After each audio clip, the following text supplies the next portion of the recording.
Ben walked briskly down the wide, sun-drenched Archipov Street. He had been in this city for a long time, almost 3 years. Ben had never stayed anywhere for so long before, but here he was somehow especially cozy and warm. This atmosphere was to his liking: houses, squares, parks, the spacious embankment, streets, and even people. Everything seemed pleasant, bright, almost native. Ben considered this place to be his home, although he did not know his real home, but he did not lose hope that someday he would be able to find out. Ben was a man without a past. He remembered nothing at all about his life up to a certain point. About 10 years ago, he suddenly found himself on a riverbank, soaking wet and freezing. His head ached and spun badly. It's all in a kind of fog, he thought, fumbling for a huge, bleeding bump on the back of his head and sitting down on the damp sand. What's the big deal? I'm already all wet and muddy anyway. It can't get any worse. His legs were barely holding up, shaking, sweat covering his face. Ben tried to remember what had happened to him, how he'd gotten here, who he was in general. He felt like he had recently survived a deadly threat and survived. Something like relief visited him, despite the horror of the situation. Strangely, he couldn't remember anything about himself other than the name Ben, and that without complete certainty. Well, at least it's something he decided. Let me be Ben, since nothing else comes to mind. The man looked around. A deserted beach. Early morning, just beginning to dawn. The town could be seen in the distance. I guess we should go there. Maybe the familiar houses and streets will bring back memories. Oh, and people will help, he thought. He struggled to get up and waited for the dizziness to pass, and on unsteady legs Ben moved toward the town. But after 100 meters, he stopped as if he'd been stumped. The sense of danger instantly returned. His heart pounded frantically. Sweat broke out on Ben's back. Should I go into town? What if something bad happens to me there again, he pondered. Apparently he had been beaten up, but by whom and why he couldn't remember. The man could only rely on his intuition, which told him to hide, to lurk, to disappear among the unknown. After weighing all the pros and cons, Ben moved in the opposite direction from the big city. He walked along a deserted beach, then crossed a vacant lot and came to a quiet country road. On one side of the path was a plantation with densely growing trees. On the other side was a field of tall grass. In case a car approached, Victor could quickly hide, for the unpleasant pounding in his heart and the coldness in his stomach were harbingers of fear, a very strong fear, perhaps even for life. Intuition had failed Ben then, though he'd learned that later, much later. It was worth it for him to go to that big city then, because they were already looking for him. They had put up notices on the streets of nearby towns, organized search parties of police officers and volunteers. However, Ben, of course, didn't know that. So he decided to hide, wait for his memory to return, and then decide how to proceed. Exhausted, he wandered along the road all day until evening, not hungry but thirsty. Occasionally, he came across lakes and drank from them. His mind was filled with anxious thoughts and many unanswered questions. Finally, exhausted and unable to remember anything but his name, Ben stopped for the night in a birch grove, where the outline of another large city could be seen on the horizon. Ben gazed out at the megalopolis, shimmering with the multicolored lights of the blinkers. That's where I'm going tomorrow morning, he decided. The man had gotten far enough away from the place that it seemed dangerous, and there, in the city, he would be able to go to the police. There they would figure out how to deal with the difficult situation. It was July, and the nights were warm and short, so Ben was not afraid of freezing. Mosquitoes and gnats were the only bothersome things, but they were tolerable. He spent the night on a makeshift bed of grass. He slept restlessly, waking up several times from disturbing sounds, but each time he realized that it was either a big bird flying by or a car passing in the distance. It wasn't a big deal. I kind of like sleeping like this, under the open sky, among the big, bright stars, with the crickets singing and the fresh breeze, Ben thought to himself. It seems like it's all been a long time ago. Or has it? It's hard to make sense of it now. The next morning, having set out for the town that had seemed so close to him in the evening, Ben didn't reach it until mid-afternoon. By then he was getting chills from hunger. He couldn't remember how long it had been since his last meal, 24 hours at least. He had eaten berries and plantain on the way to town, but it was too poor a substitute for real food. At last the first human buildings appeared before him, the city outskirts, not the most prosperous neighborhood with dusty, broken sidewalks and old wooden barracks. "Who are you going to be?" one of the three men in dirty clothes who approached Ben asked sternly. "This is our territory here. Go feed the bums somewhere else." The bums. Ben only now wondered what he must look like from the outside, as dirty and ragged as these men. And in fact, he was in an even more desperate position than they were, for the man didn't even know who he was. "Why are you the one who's so strange?" inquired the second stranger more gently. "Did somebody beat you up or something?" And Ben told these men everything he knew about himself. Ben didn't miss the opportunity to mention the strange anxiety that had accompanied him along the way, but had let him go here, away from the beach where it had all started. He was pleasantly surprised that he was able to talk to someone, and the homeless turned out to be attentive and friendly listeners to his story. "There's nothing to even think about. You're one of our own," one of the untouchables, the first of the homeless men, who had initially spoken to him unkindly, uttered. "Tattered clothes, no hair or beard cames, all good. You were probably either beaten up by the cops or caught shoplifting at a store, hit over the head until you lost your memory and threw you far away on the beach. If you didn't survive, they'd be in big trouble." Although Ben doubted that version, inside he still hoped for the best. "I'm going to the police station." "Maybe they're looking for me," Ben suggested. His new acquaintances glanced over, one even whistled, as a sign that he thought Ben's plan was a bad idea. "Better not do it. Don't do it," the third of the men shook his head. "Our cops are better off out of sight altogether. They pretend to help the homeless, give food and shelter and a chance to earn money, but it's really like slavery. One guy escaped from there and told us what horrors are going on there. Homeless people are dying from overexertion. And who's going to look for them? We're all looked upon as stray dogs."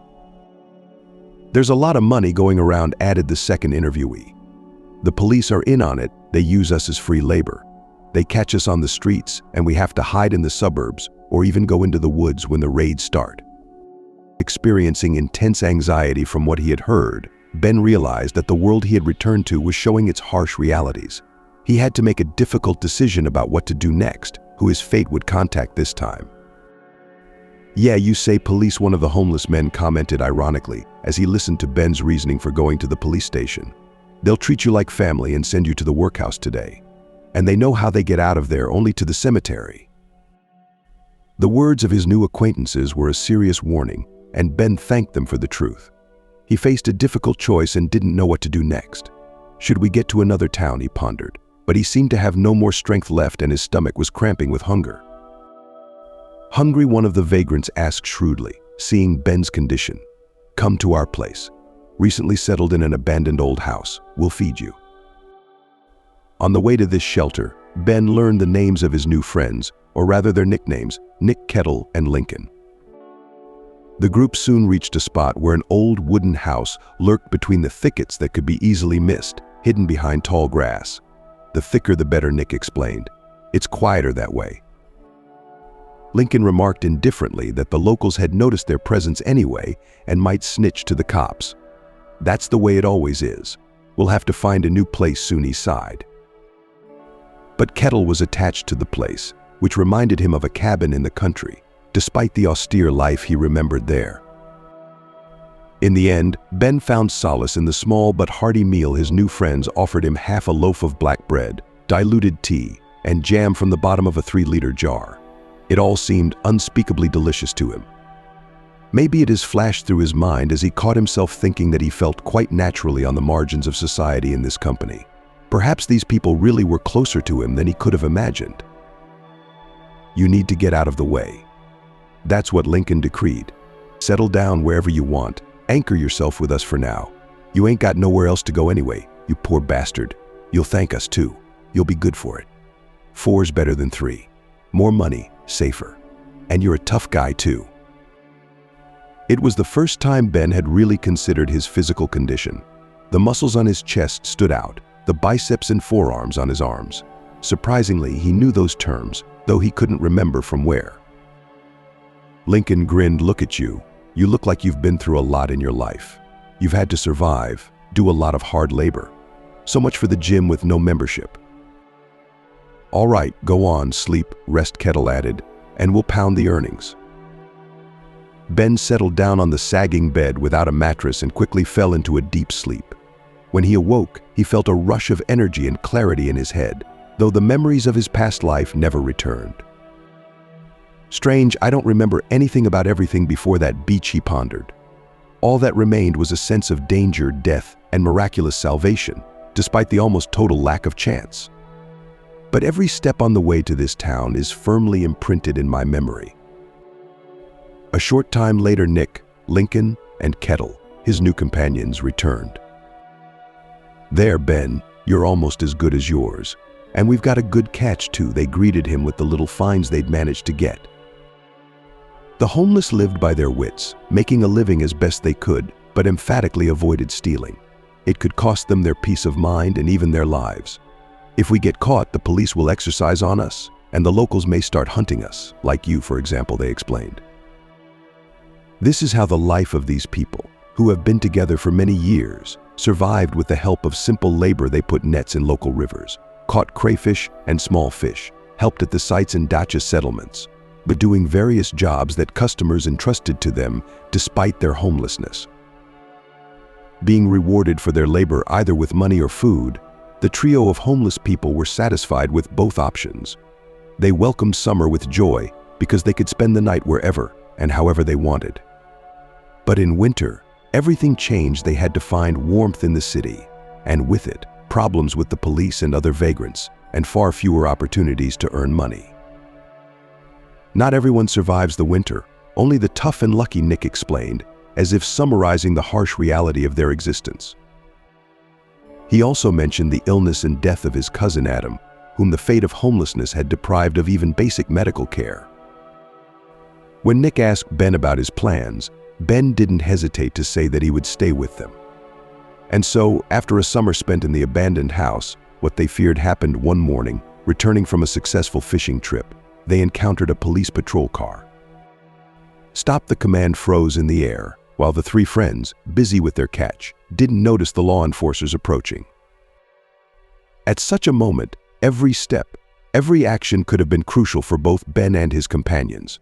The homeless men knew that any encounter with the police could easily turn into more trouble or worse. The police officer's words, spoken sharply and unexpectedly, caused Ben and his friends to freeze in place. They had not yet turned the corner of the barracks that hid their hiding place from view. Watching from a safe distance, they saw the policemen heading toward their temporary home. "Somebody from around here snitched," Nick stated angrily, his fists clenched with resentment. It was anyone's guess as to who exactly had decided to give away their hideout. It was impossible to turn back and return to the abandoned house, so the remaining weeks of the summer the friends spent in the woods.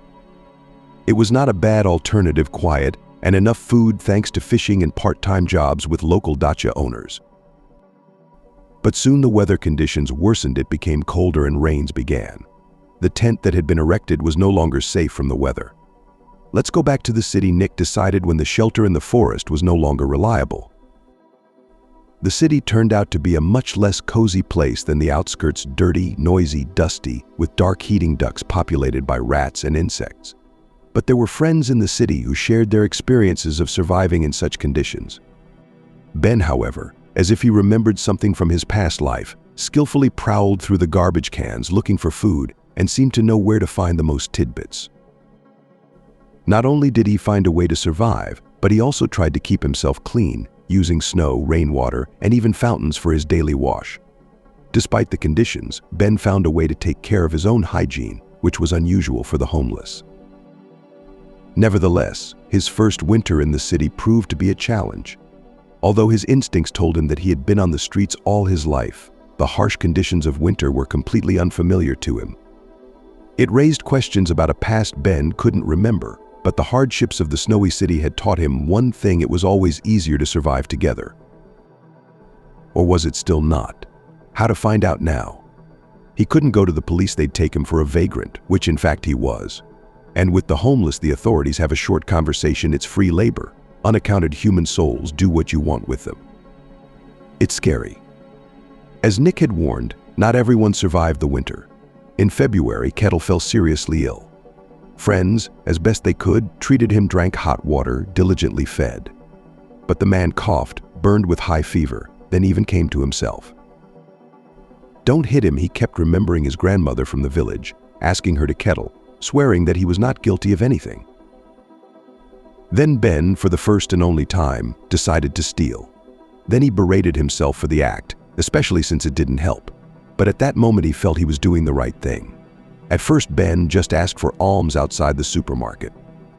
But just as Nick had warned him, people like him were reluctant to give.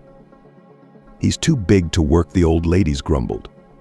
Victor, he would be happy to work, but who would take him without a residence permit, without documents? Who needs him? It's a free summer. Private farms always need free hands. And now? Then Victor despaired. Kettle couldn't wait, he needed medicine immediately. Ben even knew what kind of antibiotics. Where had he gotten that knowledge? Apparently, before he hit the streets, he had lived in normal conditions after all. A long time ago. Anyway, Ben pulled his wallet out of the pocket of a distracted guy who was walking down the street, staring at his phone, oblivious to everything around him. The wallet practically fell out of the back pocket of his jeans. All Ben had to do was hold out his hand, and the man did so, cursing himself with his last words. But a friend needs medicine, and he's dying, except no one believed his words. Passers-by are sure that the homeless man is nagging for a bottle. There was not much money in his wallet, but it was enough for the medicine, and even bread and cheap sausage for Kettle. At first, the pills seemed to help. Everyone already believed in a happy outcome. But after a couple of days, the disease took its toll. Nick found the breathless body of his friend in the evening when he came from fishing. They buried him in a vacant lot outside of town. It was hard digging, but the buddies managed. All three of them were silent. Only occasionally they exchanged short phrases, and even then, purely on business. Back on the heating duct, Nick told the story of Kettle. The boy was born in a dysfunctional family, drinking parents, many children, and an extra mouth. The youngest grandson was often taken to his grandmother, the mother of Kettle's father. Kettle, of course, then had a real name, Carl. The grandmother was into religion, and in a very strange way. In everything the boy did or said, she saw signs that he was possessed by evil spirits. And the old woman tried to drive out the evil power from her grandson, and the neighbors' fanatics helped her in this. The boy was beaten, starved, kept 24 hours in a dark cellar, and all ostensibly for his own good. He didn't go to school so he wouldn't be exposed to the corrupting influence of the youth. And now it's sad. Nick bowed his head. I've done it all. We all end up like that sooner or later. Either sickness kills us or someone kills us.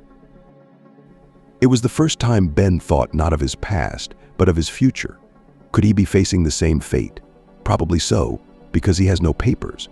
When you don't have documents, you don't need anyone. They won't hire you. They won't admit you to the hospital. You survive as best you can. Winter passed, summer came, and it became much easier. The trio moved again closer to the outskirts of the city, settled in an abandoned house not far from the Dasha plots. Ben was already quite used to such a life, wandering, casual labor, constant danger. The man realized one thing: you can remain a human being in any situation and under any circumstances. It calmed him, gave him hope. His memory still hadn't returned, but Ben didn't care. There was no time for idle thoughts and worries. He had to survive. Years passed. Nick, Lincoln, and Ben were still together. They managed to survive the winter, staying united, supporting and caring for each other. They had become a real family without blood ties, but with brotherly feelings. Ben could no longer imagine his life without them. Nick, a man with a clear plan for every eventuality, and good-natured Lincoln became his family. One dark August night, there was a raid. Someone had called the police, reporting that homeless people had taken up residence near the cottage village. Ben remembered the moment with horror. The headlights of the police car illuminating the darkness, the sounds from the loudspeaker come out one by one. Resistance is futile. Nevertheless, they resisted, desperate to escape capture, not wanting to end up in a police station. They tried to escape through a hole in the old fence, but two uniformed police officers were already closing in on them. Nick was the first to be grabbed. Lincoln and Ben froze in hesitation, looking at their leader disconsolately. "Run, you fools," Nick shouted as his arms were already twisted behind his back. And Ben ran. He ran so that the wind whistled in his ears. He had to save himself, to get as far away from this ominous place as he could, to seek shelter in the forest that stretched a dark band on the horizon. Lincoln kept falling behind. Of the three of them, Ben was the most athletic, thanks to his perhaps violent past, where he'd had to stand up for himself more than once. Probably wrong.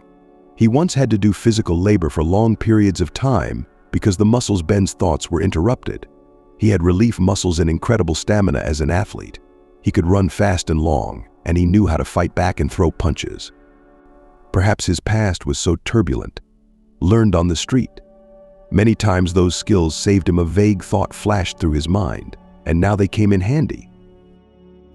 The policeman, who turned out to be not the worst runner, caught up with Ben, grabbed him by the scruff of the neck, yanked him powerfully toward him. Ben instinctively tried to break free, but his efforts were in vain. The next moment his body worked on automatic. His hands grabbed his opponent by his clothes. His legs performed a technique that even Ben himself did not understand. And suddenly the policeman, confused and surprised, was already lying on the grass and looking up at the sky.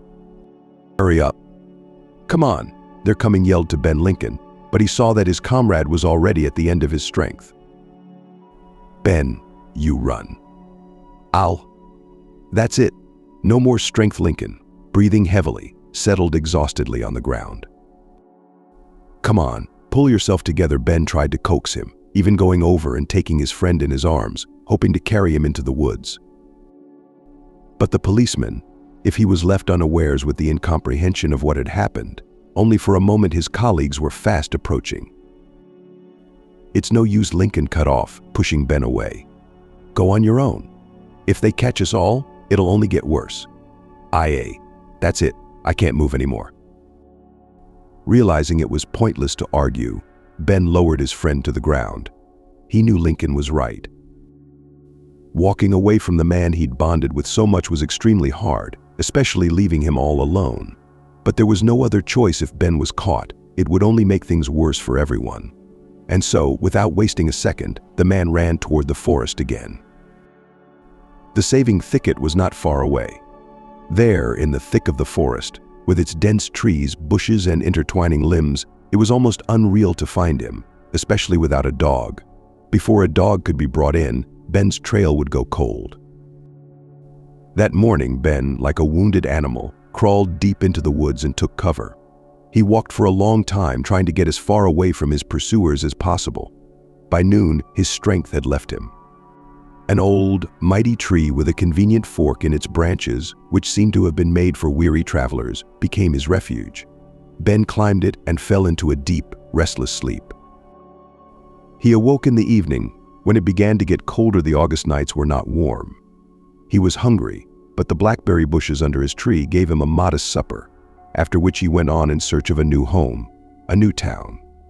For now he was all alone, without his friends. His mood was gloomy, bad, dreary, heavy. He wondered about the fate of Nick and Lincoln. Probably they had been transferred to the very free house from which, as it was known, there was no escape. He remembered what the place looked like: a tall cement fence with barbed wire on top, probably energized. No, it's impossible to leave, and he can't help his comrades. All that remains is to hope that reality will be less grim than it seems, and that his friends won't be too badly off in a free house. And Ben himself? He must get to town. Summer, outdoors, is still somehow survivable, but the cold is just around the corner. You can't stay out in the cold. You have to look for warm places closer to human habitation, to garbage cans, where there is always something edible, so that the homeless man does not starve to death. Survival on the streets, that's what Ben had become an expert at. Ben didn't worry about himself, but the lack of friends was acute. He was used to their mutual support, to communication, to warm arguments, but now he was alone again. alone on the whole planet. Sometimes he thought that there might be friends, relatives, or close friends somewhere that he simply did not remember, but the memory stubbornly refused to return. After a few days on the road, he reached a new town, found a place to sleep, looked around, and figured out where he could get some scraps. Ben saw other homeless people. Some were quite friendly, others were hostile. One must always be on the lookout. He didn't try to make new acquaintances, however, he kept friendly relations with everyone, but mostly preferred to keep a cautious distance. As the years passed, Ben grew accustomed to his wandering life. Periodically, he would leave one town to move on to another. Why? Maybe because he wanted change, to experience new places, faces, interesting landscapes, all of which made his life more interesting. And so 3 years ago, he found himself in Atlanta. It seemed like he had been here or a very similar place in the past. The cityscapes evoked vague memories, and the atmosphere seemed peaceful and appealing. The man felt he would stay here for a long time, and he wasn't wrong. 3 years passed quickly, and now Atlanta became his home. He even found a cubbyhole under the stairs in an old 3-story house, which was listed as an emergency fund, and people did not live there. The manager of the house was a man from the administration who allowed Ben to settle and live here for now. He said, "But if there's an inspection or people have to move in, don't worry, you'll have to leave." And so Ben lived in Atlanta, not thinking about looking for a better life. On the streets, he had already learned how to survive, and here he was even lucky enough to get something like a real home. Ben lived here on a bird's license, but he was glad of it. He finally had a real room with a human bed, a table, and even a small refrigerator. Tom was the name of the man who had helped Ben find a place to stay. He'd tried to get him a janitorial job through his channels, but it required paperwork, official paperwork. What kind of papers does a tramp have, Ben thought? It didn't work out. Tom and Ben were not and could not become friends because of the difference in social statuses. One day, Ben drove a pack of dogs away from an old lady right in front of Tom. Many people saw that the animals were ready to attack the old woman, but no one dared to help. Ben, who had lived on the streets for a long time, knew how to act in such a situation. The rescued old woman, without having time to thank her savior, immediately hid in the entranceway. The stress was understandable. Tom, who happened to witness this scene, approached the hero. "I've been watching you for a long time," Tom said. He shook the homeless man's hand. "You don't look like the usual bums. Tidy, polite, respectful, and kind, as it turns out. You didn't pass by someone else's misfortune. But you live like a dog on the street. It's good now, but in winter, what will you do?" The heating duct. Ben shrugged. He'd been through more than one winter before and knew exactly what to do when the cold weather came. "I've got an emergency fund standing derelict. There's a janitor's room under the stairs. That's where I can let you in. Temporarily, of course. I'm sorry I can't give you an apartment, but you can live in the room under the stairs." Now Ben had a decent place to live.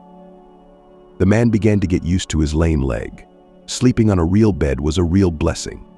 To have dinner at the table, to take a shower, not to flinch from every accidental rustle. It was a little scary in the empty, 3-story apartment building that looked like a haunted castle, but it was much better than living in the open air. Ben was very attached to his room and was very grateful to Tom for his shelter. The men sometimes talked when they crossed paths on the street, which was often, because Tom's house was not far from the emergency shelter. "I look at you and I don't understand," Tom said one day. "It's impossible that you don't know anything about your past, isn't it?" "No, I don't. I don't remember anything at all." "That's strange. You ought to go to the police." "I don't," Ben flatly refused. He was used to fearing the police by now, and it had been too long. Maybe someone was looking for me, but the search has probably stopped by now, he thought. It had been over a decade since he had found himself on the riverbank. "All right then," Tom agreed, though he would have done things differently himself. Thanks to Atlanta, Ben had almost a real job. Unofficial, but permanent. A truckload of groceries arrived at the local supermarket 3 times a week to be unloaded by salesgirls and cashiers. "There's not enough strength. It's not a woman's job," Ben remarked, as he saw them struggling to handle the crates and help them one day. "Thank you," one of the girls smiled embarrassedly as she finished and handed the man a bag of groceries. "This is almost expired. Expires in a couple days. But the groceries are tasty and good. We take it home ourselves sometimes when we write it off." "Thanks," smiled Ben, who wasn't squeamish about food from dumpsters and had no fear of expired food. For a man who had long forgotten the taste of normal food, this was a real gift: sausage, bread, canned goods. And also, the girl added, "Could you come over the day after tomorrow? At the same time, the truck will come again. And we ourselves, you see what kind of warehouse workers we are." The payment was the same, no change. Ben, of course, happily agreed.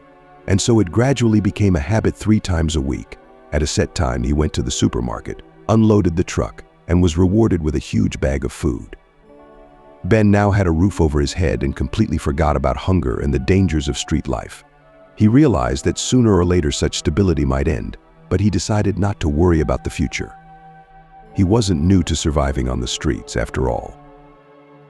Ben enjoyed his moment of newfound peace. He had a lot of free time, and he began to love walking around the city, the center, the outskirts, the waterfront, the suburbs. Everything seemed nice and pleasant to him now. Sometimes he managed to find a temporary job just like in the past. They were small errands, mostly from people in the private sector who were happy to trust him with such tasks. Ben looked much neater and more dignified than many other homeless people, which made him more trustworthy to people. He used the money he earned to buy necessary medicines and clothes. One day he saw an album with expensive art pencils in a store and could not resist the temptation. He gave all his earnings for these pencils. He was surprised to discover that he could draw. Under his hand began to create wonderful paintings, mostly urban and rural landscapes. Everything that had once fascinated him and had fallen into his soul was now reflected on paper. "You're an artist too, aren't you?" Tom said in surprise when he came to check on his award and saw the paintings on the table. "I don't know," Ben shrugged. "You're an interesting person. I'd really like to know what happened to you in the past," Tom said. Ben wanted to find out too, though deep down he was afraid. What if he found out something bad about himself? Had he done something terrible in the past? Someone had stalked him, tried to hurt him. He's been hit on the head, and it wasn't an accident.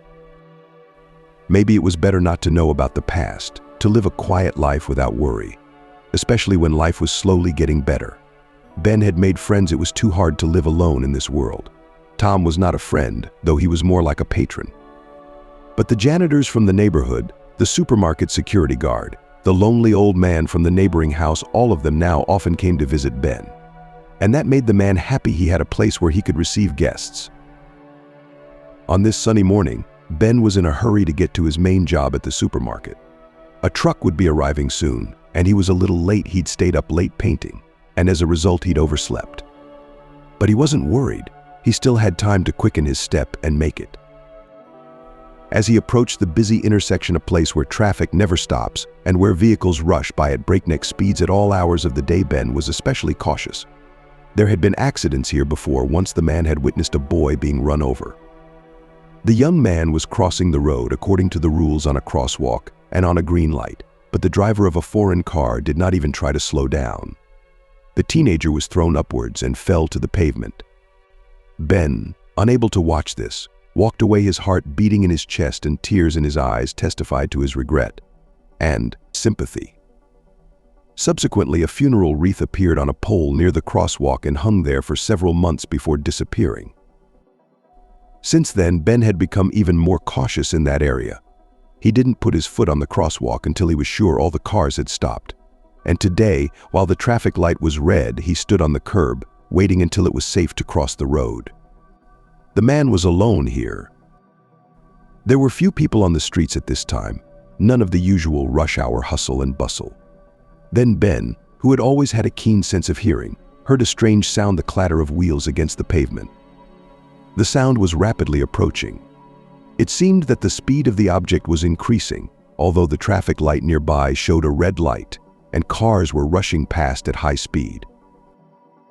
Looking back in time, Ben saw a boy on a scooter that seemed about to fly into the roadway. The boy would have had no chance. The cars were traveling in heavy traffic, and no one would have been able to brake in time. The boy still flew past Ben, who unfortunately didn't have time to react instantly. A car was coming at the boy at full speed. Ben saw the look of horror on the face of the driver, a young woman. Jumping into the roadway and risking his own life, he grabbed the boy by the collar and literally threw him to the sidewalk, then instantly bounced back. The car still touched him. The impact at that speed was palpable, and Ben fell to the pavement. The car stopped nearby with a squeal of brakes. The driver, a woman, immediately ran over to Ben and the boy lying on the ground. "What's wrong with the baby?" was the first thing she exclaimed. "I hit him." "He's all right," Ben assured her, rubbing his side. "I managed to pull him out from under the wheels." "That's lucky." The woman seemed on the verge of hysterics with worry. "And you? Are you all right?" Ben nodded silently, not wanting to go into details about his badly bruised thigh, which would probably leave him limping for a long time. He thought it was nothing to worry about, a mundane situation that would heal. "What are you doing?" The indignation in the woman's voice was directed at the boy. "Don't you know that you should cross the road on a green light? How come you haven't learned that by now, being so big?" The boy, probably about 10 years old, looked confused and frightened. Only now did it dawn on him what danger he had managed to dodge. Ben sympathized with the unlucky racer. He'd forgotten. "It happens. It can happen to anyone," Ben said, trying to cheer him up. "The main thing is that everything was all right," the woman agreed. "It's lucky you were there." The boy was lucky, unlike his scooter. All three looked at the mutilated scooter, which was under the wheels of the car. "But so do we call the police? An ambulance?" The woman looked questioningly at the other participants in the incident. "As far as I'm concerned, everything was fine." "It was fine," Ben shrugged. The boy nodded his head in agreement. "I'll be on my way.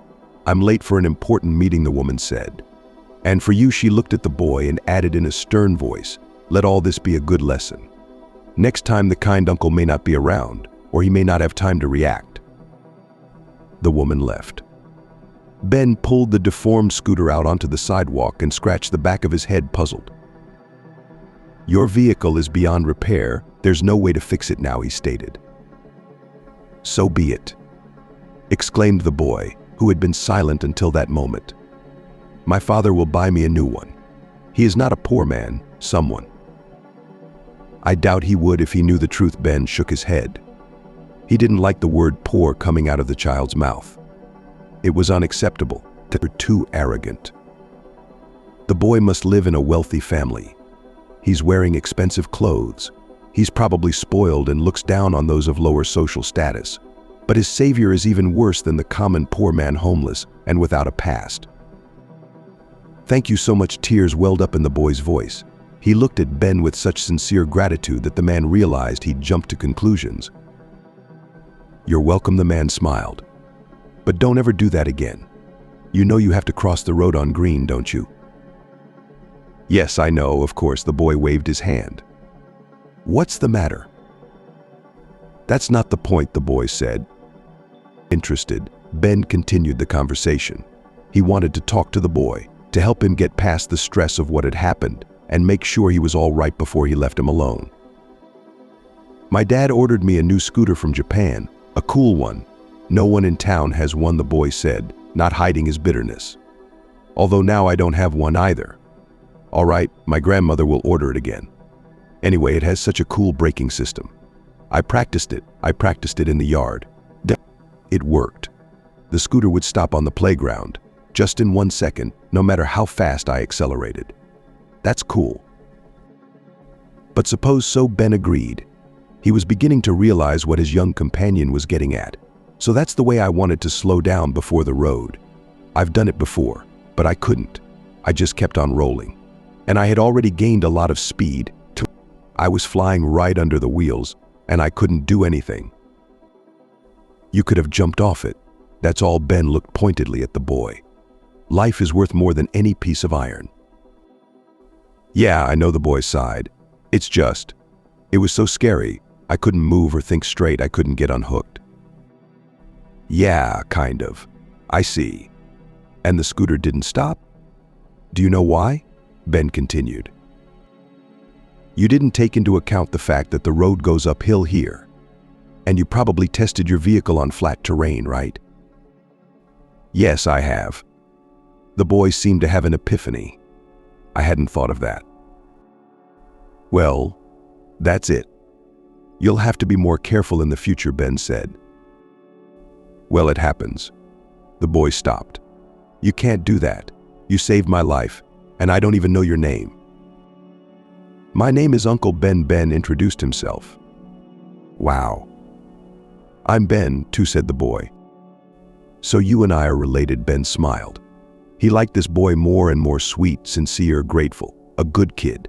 He shouldn't have thought badly of him at first. Will you come with me?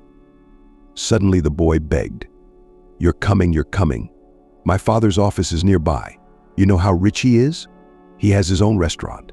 Maybe you know. It's called Urban Legend. That's a big name, Ben smiled. Of course he knew the place. He'd walked past it a few times. The local elite usually gathered there. The restaurant was of the highest class, though Ben didn't need to inspect the trash cans near the eateries now. It was his habit to walk around Atlanta and memorize where the local cafes and restaurants were located, just in case. Yeah, that's a cool name, Ben agreed. His dad came up with it. And his friend is companion, you mean? Well, that's great, but I've got to go, said Ben. He remembered that he was already late for the supermarket. The truck would be here soon, and he wasn't used to letting people down. And he was only late once he was late twice. You can lose your job, which has been feeding you for so many years. In this business is important performance and punctuality. Well, how could it be? Ben was upset. I must introduce you to your father and tell him what happened. Will he thank you? Do you know how? He'll be glad you saved me. I didn't do anything special, and it's time for me to go, Ben said. No, you didn't, the boy said. You're limping because of me, and you're hurt. Please come with me to your father. I don't have time, boy. I'm in a hurry to get to work. The best thanks I can get is your promise to be careful from now on, said Ben. I'll be careful, I promise, the boy said. Just promise me that you'll meet me here tonight at 6 o'clock. I'll talk to my father, and he'll come with me, and thank you, please. That's not necessary, Ben tried to fend him off. But the boy was stubbornly insistent. You saved my life. Promise me you'll come. There was so much pleading in his gaze, so much hope, that Ben couldn't refuse. All right, Ben. The boy with the freckles on his face laughed, his joy unbounded. A wide smile flooded his young face. I'll see you tonight, he said, waved to his savior, and ran up the street, alive, healthy, and happy. Ben glanced again at the deformed scooter by the roadside, thought about what might have happened, until he perked up and hurried toward the supermarket. The man limped badly, his hip ached mercilessly, but there was no fracture. That's for sure. That meant it would heal quickly. Ben hurried toward the supermarket, while his young namesake raced to his father's office. The building where the office was located was just down the street from where the tragedy had almost happened, and Ben was so excited to see his father. Scooter, the boy, always had plenty of toys. His father bought his son anything he wanted, but a scooter like this.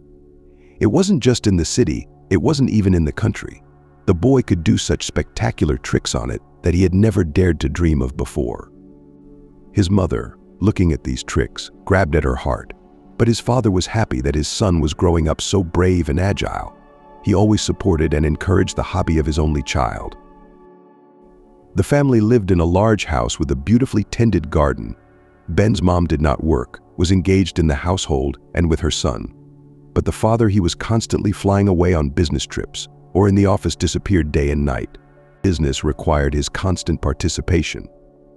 The boy lacked his father's attention. He often missed him, and therefore used any suitable excuse to visit his parents in the office. Now there was a wonderful opportunity to see his father. Of course, the parent must know about what almost happened, will criticize for carelessness not without it. Maybe he won't buy a scooter like that again. But the father must know who saved his son's life, and of course he will thank Ben. Give him lots and lots of money. And Ben obviously needs it. Ben is not a little boy. He immediately realized that the man snatched him from under the wheels of the car and very much in need. It is probably a homeless man. There's a lot of them in Atlanta. Ben could use the money. Hi. Ben nodded to the girl at the front desk. When she saw the boy, she immediately contacted his father on the intercom. "Fred, your son is here to see you," she said. "Let him come in," the office replied. Ben ran up to the 4th floor in seconds. His father was already waiting for him. "How are you, descendant?" The man smiled from his chair. Then he added anxiously, "And what happened to you?" "My legs are all bruised." "Daddy," exclaimed the boy. "There's something wrong." And Ben, worried and confused, told his parent about the recent incident. Fred's face grew paler and paler as he told the story. "You see, Dad, I want you to thank him. Let's give him money, lots and lots of it. He's homeless, and he needs it badly. He won't take anything. But you come with me tonight to this crosswalk, and you tell him." "Son, I see what this is all about," Fred said at last. He was still shaken by his son's story. "Money. It's like, today you have it, tomorrow you don't. No matter how much you give it, it'll run out, it'll be gone. What about it? I'll get him a job at our restaurant, help him with the paperwork. If he's really homeless, I don't think his papers are in order. And without them, no one will hire him or treat him if he gets sick. So he wanders around. But he's a good man who risked his life to get you out from under the wheels. There's not many of them nowadays. We'll give him a ticket to life, a chance to become a full-fledged member of society. How he takes that chance is up to him, but it's much better than just money." "You're right, Dad," Ben nodded. "And Ben is a really good man. He must be in some kind of trouble to be homeless. What about us? We'll help him get his life back together. How's that sound?" "Great," Ben agreed. "That's good.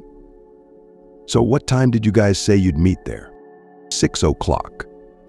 "Be at my office at 6:30. We'll go together to thank your savior." "I want to shake his hand." "Hooray!" exclaimed the boy. "Now go home and watch your step. Or let me ask the driver to take you home." "No, I'll walk." "Don't worry, you know how careful I'll be now, 100,000 times more careful than before." When Ben arrived at his father's office at the appointed time, he didn't find his parent in the office. Fred had gone to an important meeting with the administration, the girl at the front desk explained. "But don't worry, he hasn't forgotten about your arrangement. Bill is aware of all these things. He'll go with you. Where did you agree to go?" Ben sighed. Bill is a good thing, of course. He's a great guy, young and funny, and he always makes funny jokes. And he treats Ben well. He has a son the same age, Chris. Bill is his father's assistant, his right hand when it comes to any special errands. But still, Dad, I wish he'd gone to see the homeless man himself. That would have been the right thing to do. Ben wasn't used to being upset and cranky, so 5 minutes later he was laughing at Bill's jokes as he walked with him to the crosswalk. Ben arrived at the agreed place much earlier than 6 o'clock. He felt awkward, standing there waiting to be thanked for saving a child.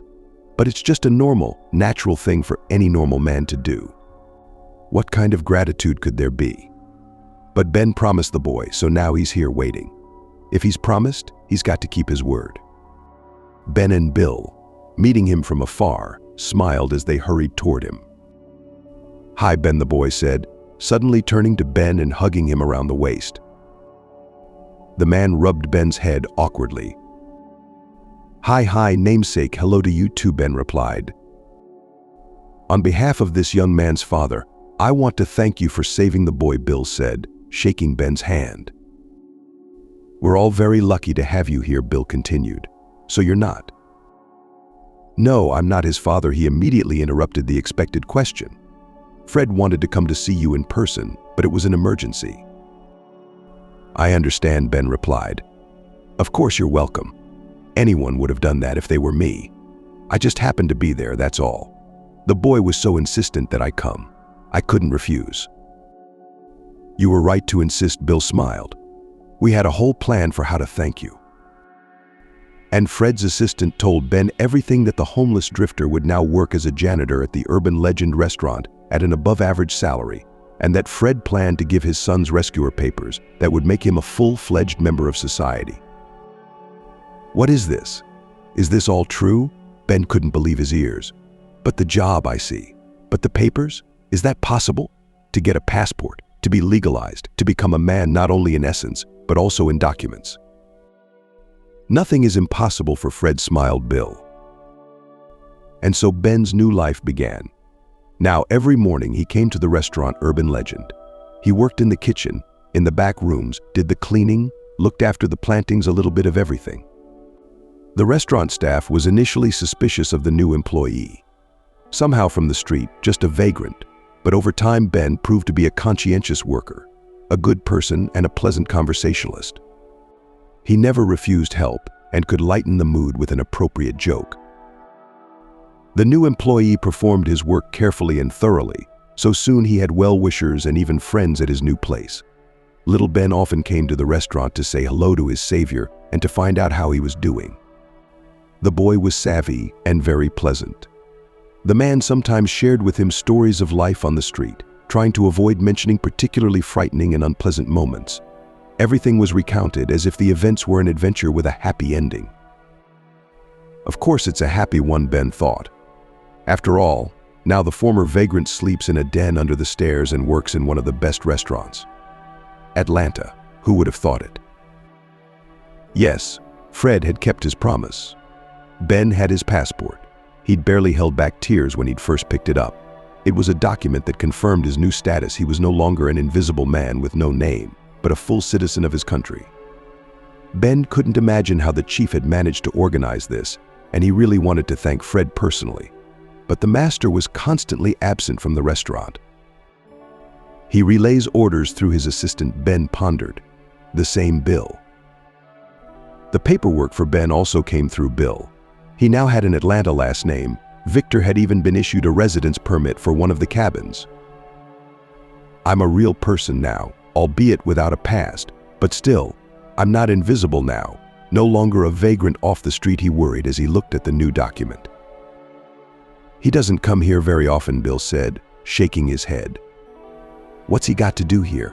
He handles all his business from the office, constantly on business trips. The man practically lives on the job. We're expanding our branches, opening new ones in different cities. Fred is now busy day and night. Little Ben also confirmed this information. He often complained to his older friend that he missed his father very much, as the latter had no time for his family. So all operations at the Urban Legend were actually handled by Bill, acting under Fred's remote supervision, of course. Receiving his paycheck for the first time, Ben thought there had been a mistake. His hands trembled as he averted his gaze to the puffy envelope full of large bills he'd never held before and didn't even know what to do with. No, it's all right, Bill smiled when Ben bewilderedly approached him with the question. I hope you're happy with the amount. Buy everything you need for a normal life, but remember to save up too little by little. You'll save up for a place to live. The possibilities opening up made Ben feel giddily enthusiastic. Was it possible?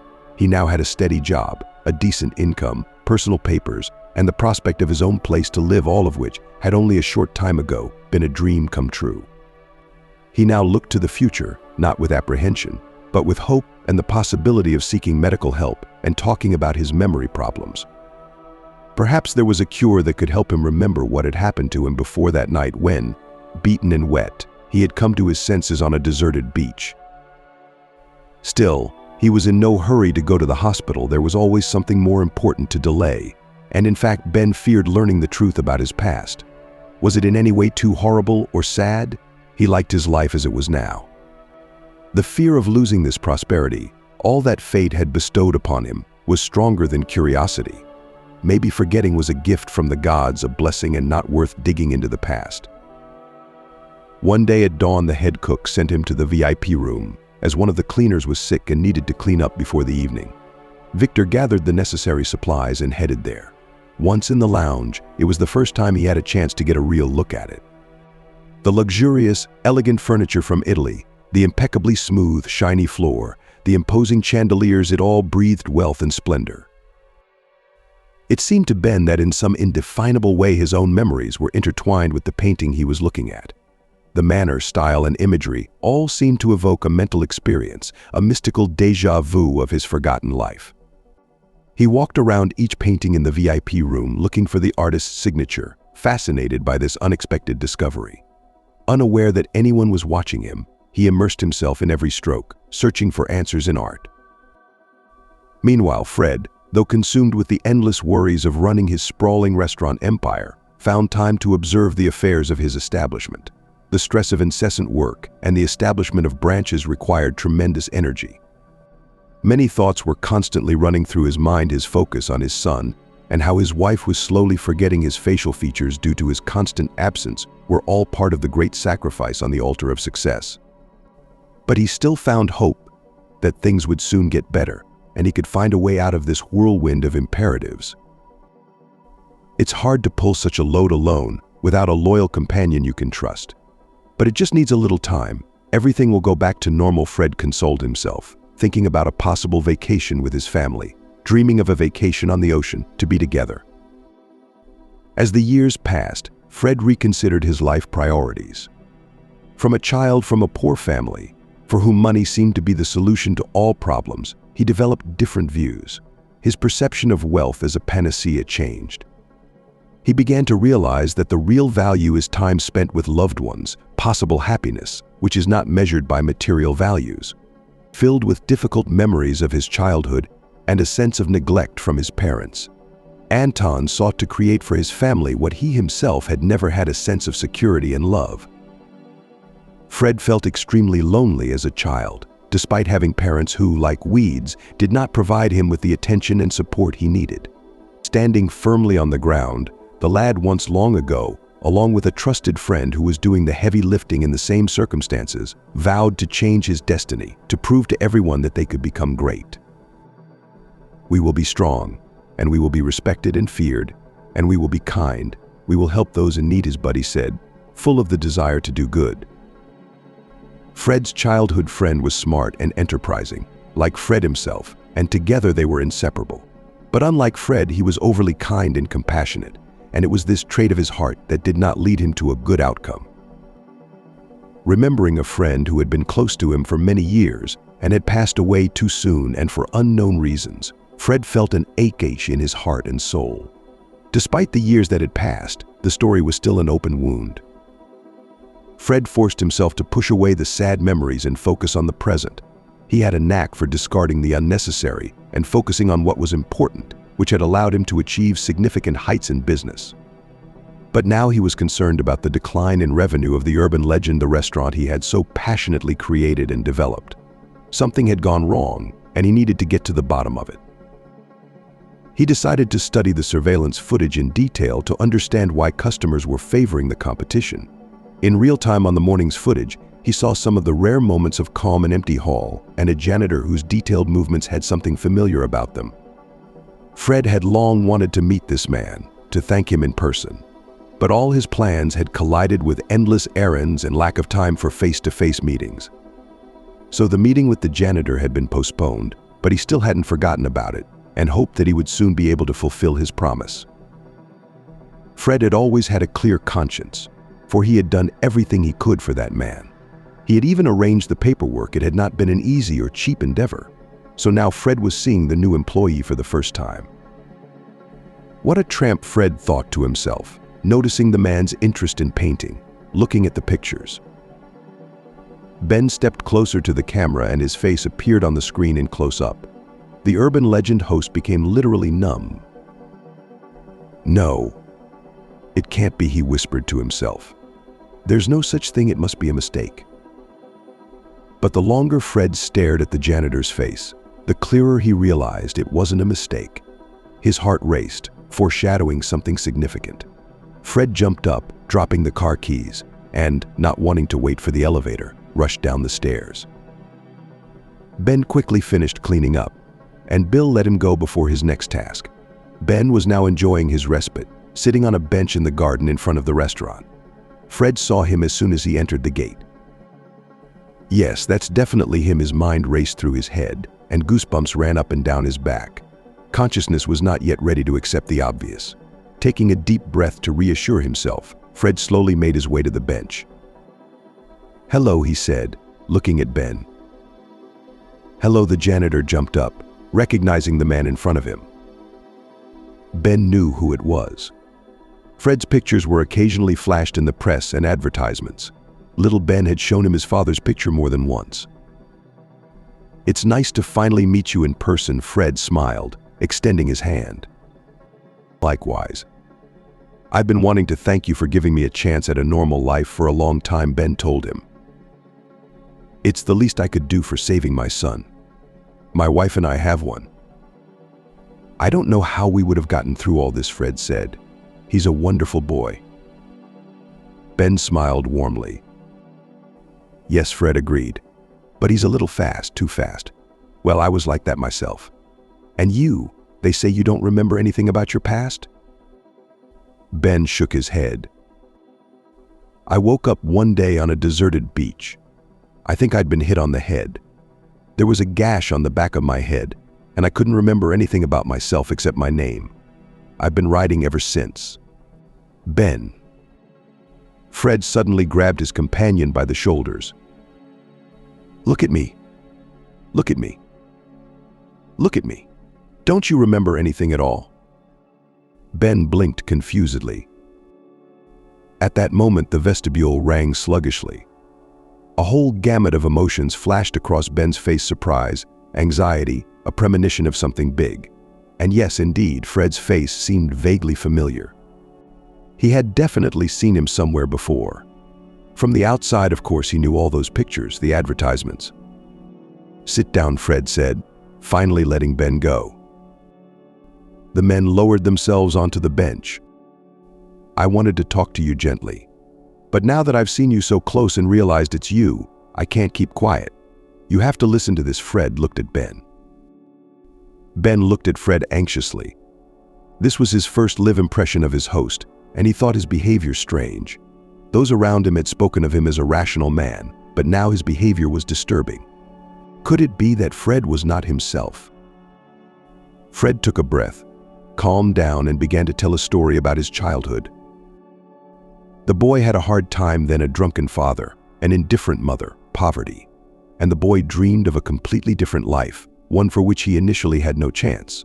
The only close person who understood Fred was a friend, Ben, a boy from the neighboring house with a similar fate. The boys dreamed, made plans, constantly thought about the future, wanted to get rich. Both were surprisingly smart for children from disadvantaged families. They went to school. Fred excelled in the exact sciences, and Ben showed talents in the humanities. So they divided their responsibilities. Fred was in charge of finance and business planning, and creative Ben was in charge of negotiations, public relations, advertising, and design. The boys from poor families eventually realized their dream of opening a cafe. They earned themselves money for the start by labor. They worked days and nights, wherever they could. They started early, from the age of 12. They understood for a dream you need to work hard and long, otherwise you will not be able to save for it.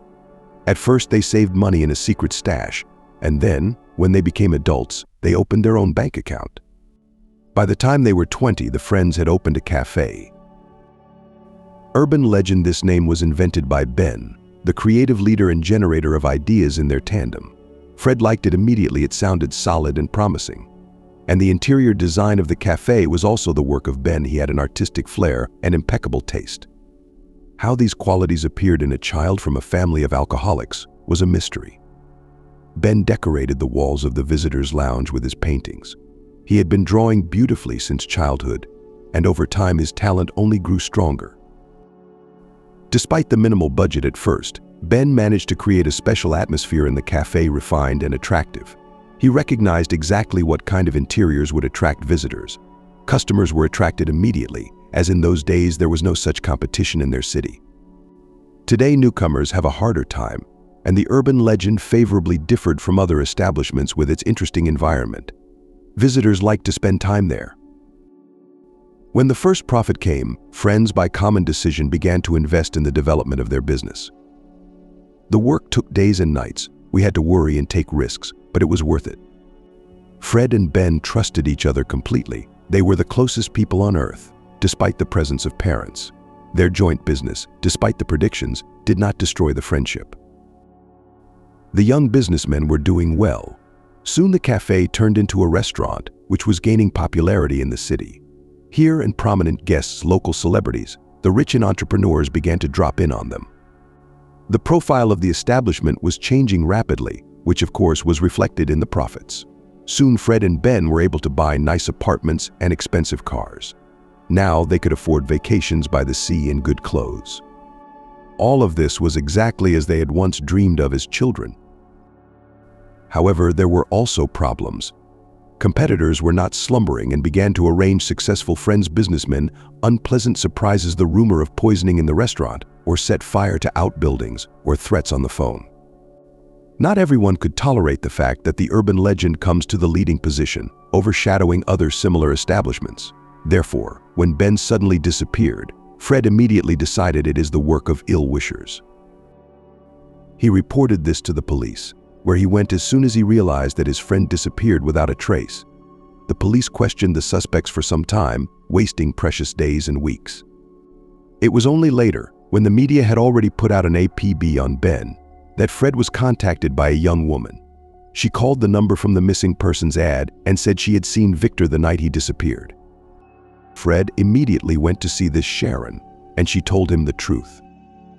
I took a cab back from the club that night, but I decided to save money and walked home. Not the smartest decision.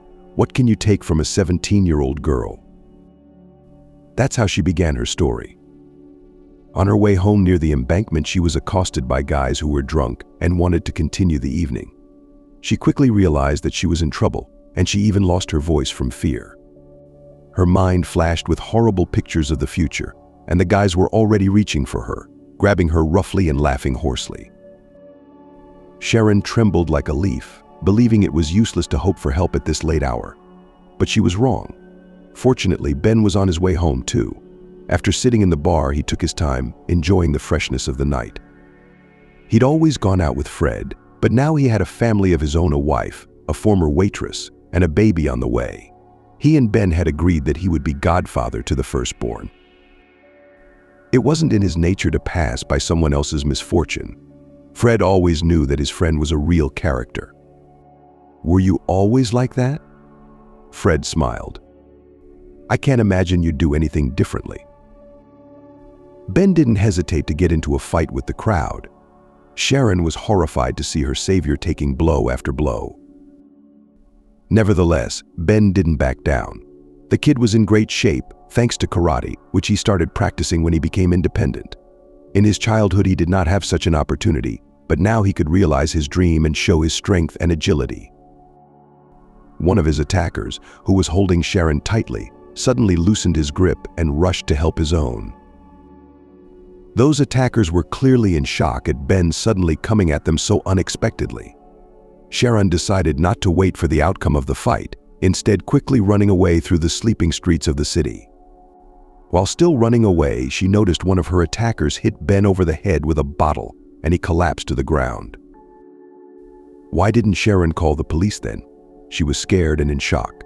She went back to the dormitory and was silent. It seemed to her that everything that had happened was like a wicked dream. But everything changed when she saw the orientation with the image of the very guy who had risked his life to protect her from the attack. Her conscience gnawed at the girl after all. Maybe her testimony could help find Ben. Fred, hearing her story, immediately went to the police, where Sharon told everything she knew. This gave the police a new lead. In all likelihood, they thought, Ben could have died that night and his body hidden by his attackers. Though they thought that perhaps the assailants might have dumped him in the river to make it look like he had drowned, the divers never found the body. Fred could not reconcile himself to the thought of losing his friend. Even after hearing from his attackers that Ben was alive when he was thrown into the river, he kept hoping. Ben wasn't coming back, and that could mean anything as long as he was alive and eventually found. As Fred had done, so would every loving friend. Accepting the memory loss theory as too cinematic, he still continued his efforts to find Ben, despite the waning interest of the police. He hired private investigators, and while it didn't yield results, at least he could tell himself that he had tried his best. Life, as it often does, had put things in place. The business needed to be maintained and grown, and the arrival of fatherhood gave Fred's life new meaning. Naming his son Ben kept the memory of his friend alive, and maybe it was a kind of quiet hope that one day they would meet. And then the unbelievable happened. Fred, looking at the man with the familiar scar and memories of his childhood, couldn't contain his excitement. It was Ben, the man he had been searching for so long. The campground, the sunny steps, it sounded like a key to the past for a friend who had lost his memory. These were the words that could bring him back, bring back the whole world that seemed forever lost. Life sometimes writes stories as well as any movie, filling the space with memories and emotions of incredible power. And even if everything is confusing and frightening, it still remains life mysterious, ambiguous, but so mesmerizingly beautiful. Ben was worried about the holiday that never happened, and now those memories, deeply hidden in the recesses of his memory, were coming back. Fred, looking at his friend engulfed in excitement, found a reason to smile. Now that everything had turned out miraculously and his friend had returned, Fred found inner reserves for joy. "You'll be godfather now," Fred said with a smile on his lips. "I've taken my time, as I knew I would. With Hannah, true, my wife insisted, but only you were to be godfather. Now the time has come." It's moments like this that make you put aside all doubts, all doubts. All that matters now is the happiness of a new meeting, the opportunity to share the joyful event with the one he considered lost. And here you are, life, which again gave a miracle the opportunity to be important for someone, to be a godparent, to be needed, to be near.